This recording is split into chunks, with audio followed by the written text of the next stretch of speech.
नमस्कार साथियों, मैं आपका दोस्त देवेंद्र यादव राजीवादी। स्वागत है आपका आरडीटीवी भारत में। दोस्तों, आज हम एक ऐसे विषय पर बात करने वाले हैं जिस पर कोई बात नहीं करता। सब चाहते हैं कि हमारा देश अमेरिका से भी ज्यादा तरक्की करे। सब चाहते हैं कि हमारा देश जापान से भी ज्यादा विकसित हो। सब चाहते हैं कि हमारा देश चीन से आगे निकल जाए। लेकिन देश पीछे क्यों है, ये कौन सोचना चाहता है?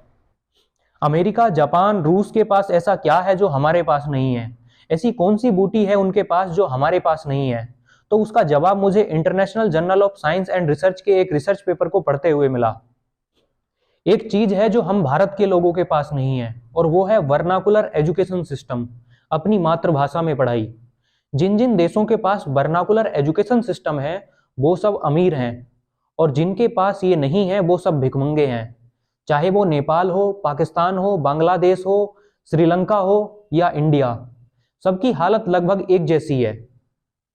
चलिए उसके पीछे का कारण जान लेते हैं।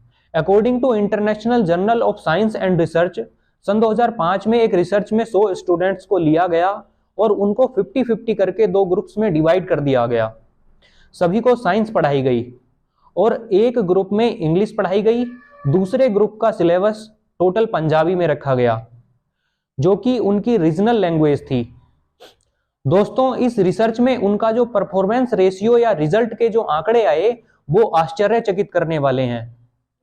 जिन 50 विद्यार्थियों ने साइंस को अपनी भाषा में पढ़ा था, उस ग्रुप में 50 में से 31 विद्यार्थियों ने 60% अंक प्राप्त किए, और जिस ग्रुप को अंग्रेजी में पढ़ाया गया था उसमें 50 में से मात्र 2 विद्यार्थी ऐसे थे जिन्होंने 60% अंक प्राप्त किए। स्क्रीन पर आप दोनों ग्रुप का कंपैरेटिव परफॉर्मेंस देख सकते हैं। यहां अंग्रेजी ग्रुप का एक भी स्टूडेंट ऐसा नहीं है जिसने 70 या 80% रिजल्ट पाया हो।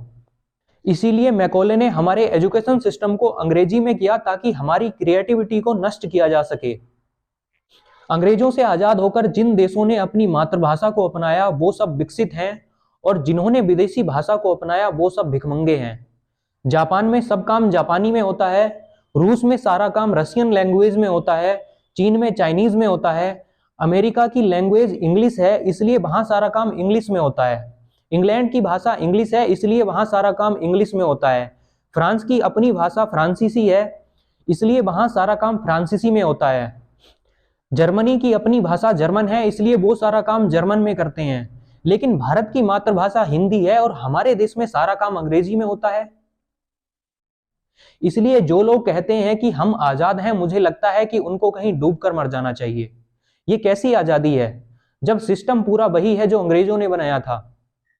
और साथ ही ये स्टडी भारत में रहने वाले उन लोगों के मुंह पर भी तमाचा है जो अपने बच्चों को इंग्लिश मीडियम स्कूल में भेजकर खुद को स्मार्ट समझते हैं। दोस्तों, असल में यही वो गद्दार लोग हैं जिनके कारण जापान और अमेरिका भारत से आगे हैं। वंदे मातरम। भारत माता की जय।